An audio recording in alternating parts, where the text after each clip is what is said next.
it drops. Ooh, I can't take my eyes off it. Hello!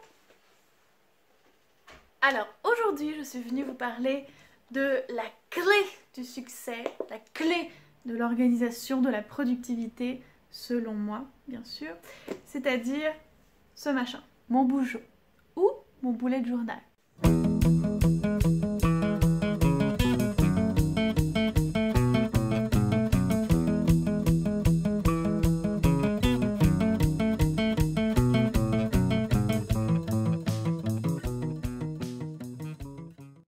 Alors dans une vidéo précédente, c'est-à-dire c'était mes favoris du mois, je disais que j'avais commencé en mars de cette année un fameux bullet journal et aujourd'hui j'avais envie de vous présenter ce que c'était, de vous expliquer comment faire en fait pour avoir un bullet journal, en quoi ça consiste. Donc en fait c'est un système d'organisation papier, voilà, on retourne un peu à l'ancien temps, moi j'aime bien, inventé par un designer qui s'appelle Ryder Carroll, aussi directeur artistique je crois, qui a pour ambition d'être à la fois un agenda et toutes les listes de notre vie.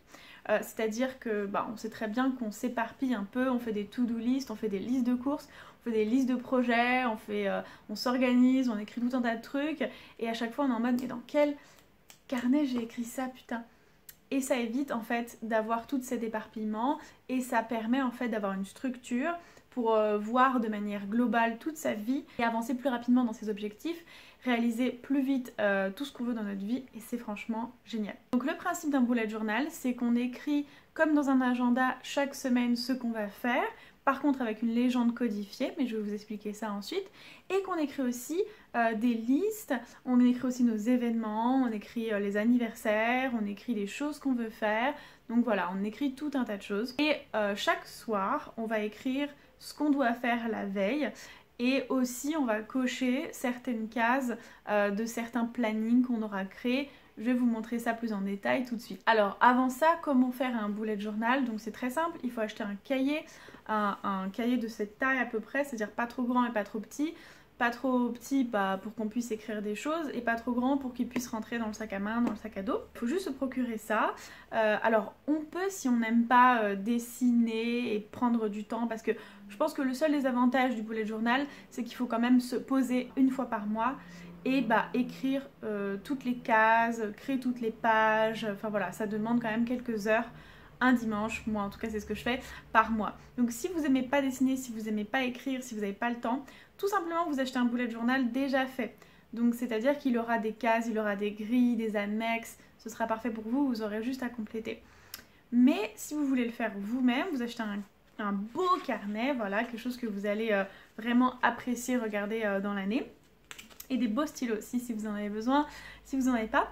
Et vous allez en fait à la main dessiner donc le planning annuel, donc le calendrier avec tous les mois, chaque mois le calendrier du mois plus les semaines, avec un index, avec un keys, enfin tout ça je vous le montre tout de suite sur mon bougeot.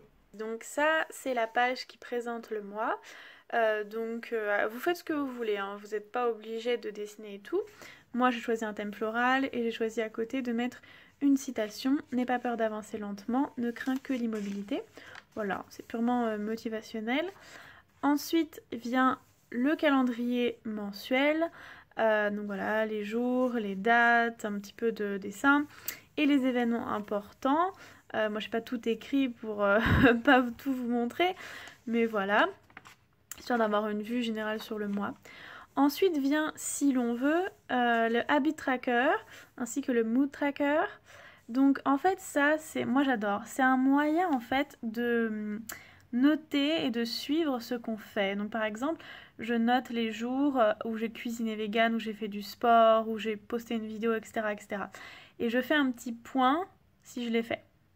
Et à la fin du mois, ça donne une très belle vision sur ce qu'on a fait, sur ce qu'on n'a pas fait. Pareil pour le mood, donc l'humeur. Voilà, si je suis de très mauvaise humeur ce jour-là, je mets un trait dans ce sens-là. Si le lendemain, je suis toujours de cette humeur-là, je mets un trait. Et ça va me donner une courbe. Et donc à la fin du mois, je pourrai faire un bilan et voir à peu près comment était mon humeur. Donc là, vous écrivez ce que vous voulez dans le habit tracker. Vous écrivez par exemple si vous avez médité, si vous êtes fatigué, si vous avez lu. Écrivez bougeot, comme ça vous mettez un petit point où vous cochez pour voir si vous faites votre bougeot, surtout au début, pour voir si vous le suivez bien. Ensuite j'ai mis un post planner, donc ça c'est une liste mais vous n'êtes pas obligé de la mettre, moi c'est pour vérifier qu'est-ce que je publie et quand sur YouTube et Instagram, et puis c'est aussi motivationnel puisque par exemple si je vois que cette semaine-là je n'ai pas beaucoup posté, la deuxième semaine ça va me motiver à plus poster, être plus régulière, etc. etc. Ensuite vient le spread week, donc c'est tout simplement les semaines. Donc moi je présente les choses comme ça parce que j'aime bien voir comme ça. Vous pouvez présenter en ligne, horizontale, verticale, comme vous voulez. Et ensuite, donc il y a toutes les semaines que j'ai écrit. Et ensuite des pages blanches où vous pouvez remplir des listes et différentes choses. Donc je vais vous montrer un exemple de liste qu'on peut mettre. Moi je fais de la méditation et là j'avais fait une réflexion sur la méditation. Alors une autre chose qu'on peut faire aussi, c'est un bilan du mois. Mais voilà, il y a toute une liste de choses qu'on peut faire et on peut vraiment s'éclater à décorer comme on veut. C'est pas obligatoire, mais moi j'aime bien me lancer des défis. Genre ce mois-ci je vais tester un truc plus minimaliste et floral. Pour le mois d'août par exemple, c'est un petit peu plus cartoonesque, avec plein de couleurs, enfin voilà. On fait vraiment ce qu'on veut et on n'est pas obligé de dessiner bien évidemment. Quand vous ouvrez votre bougeot, normalement, vous mettez sur la page de gauche la keys, donc la légende. Donc moi par exemple, les tâches c'est un point, tâches effectuées c'est comme ça. Enfin voilà, vous créez votre propre légende en fait pour reconnaître ce que vous écrivez, pour vous y retrouver en fait. Ensuite vient l'index. Donc l'index c'est hyper pratique parce que quand on ajoute une catégorie, par exemple, voilà, idée de vidéo YouTube, j'ai noté la page et j'ai mis dans mon index qu'à la page 5, idée de vidéo YouTube. Voilà. Donc ça c'est l'index. Ensuite vous pouvez faire des listes. Donc là par exemple aujourd'hui j'ai écrit une liste de voyages que je veux faire avant la fin de l'année. Et voilà, livres à lire, voilà, ce genre de choses. Ensuite ce qui est obligatoire c'est la vision sur l'année entière. Donc bon, ne me jugez pas, hein, j'ai commencé en mars, j'avais pas trop le temps et je savais pas trop quoi faire aussi. Mais tout simplement il faut écrire tous les mois, comme ça on peut tout le temps y retourner comme dans un agenda et voir tous les mois. Et à partir de là, c'est comme je vous ai montré, c'est chaque mois la présentation du mois. Ensuite, habit tracker, truc mensuel, les spread week. Et ensuite, vous écrivez ce que vous voulez. Voilà. Bien aussi, c'est que ça s'adapte aux différentes personnes. Donc si vous êtes par exemple un étudiant, vous pouvez faire des plannings de vos cours, vous pouvez faire des plannings de révision, vous pouvez faire tout un tas de choses. Moi par exemple, comme je fais des vidéos YouTube et je poste sur Instagram, vous avez vu j'ai un post planner de Instagram et de YouTube. Si vous êtes écrivain par exemple, vous pouvez faire des, je sais pas combien de pages par jour et vous cochez si vous avez écrit tant de pages par jour. Enfin voilà, ça s'adapte à toutes les personnes, à tous les business et c'est génial. Et en fait, ça a vraiment changé les choses pour moi parce qu'en fait, c'est un miroir. Donc si vous n'avez pas travaillé, vous le voyez. Et du coup, vous allez un peu moins procrastiner par exemple le lendemain quand vous avez en tête le soir que vous n'avez rien fait aujourd'hui. Donc ça permet de voir l'avancée de vos projets et ça quand... Enfin, je pense que tout le monde a besoin de ça. Même pour des gens qui n'ont pas de projet, c'est intéressant parce que par exemple, si vous avez plusieurs vies à gérer, donc imaginons que vous êtes papa, vous êtes chef d'entreprise et vous êtes dans une association. Donc ça peut vous aider en fait à planifier, donc je sais pas, en tant que papa, les tâches pour vos enfants par exemple, ou les cadeaux que vous aimeriez leur acheter, machin, enfin voilà, pour votre association, les rendez-vous, les déplacements, les idées de réflexion pour la réunion, enfin voilà. Et pour votre taf, vos statistiques, vos performances, enfin voilà, ça s'adapte à tout le monde. Et pour les gens qui aiment dessiner, c'est vraiment trop bien. Comme vous avez vu, moi je personnalise largement le mien et j'y prends de plus en plus de temps et de plus en plus goût, parce que moi à la base je dessine, donc juste... ça me manquait en fait. C'est cool de s'accorder du temps à soi aussi pour faire quelque chose de créatif. C'est comme vous le savez, c'est très bien de dessiner, ça libère l'esprit. C'est un peu comme un exercice méditatif le dessin.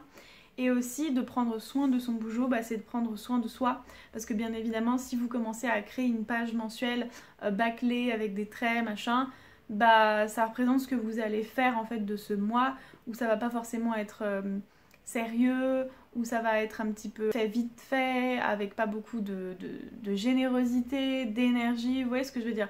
Plus vous mettez en fait de l'énergie, de la générosité et du cœur dans la préparation de votre mois, plus chaque jour vous allez voir ce que vous avez fait et ça va vous renvoyer à cette partie de vous et ça va vous motiver et vous allez mettre autant d'implication dans votre vie et dans vos tâches à faire que vous avez mis dans votre Bujo le jour où vous l'avez créé quoi. Donc voilà, il y a toute une communauté sur Instagram, sur Pinterest aussi de gens qui partagent la façon dont ils font leur Bujo. Si vous manquez d'inspiration, si vous voulez suivre un modèle, c'est tout à fait possible. Ou partagez aussi les pages de votre Bujo, ça c'est cool.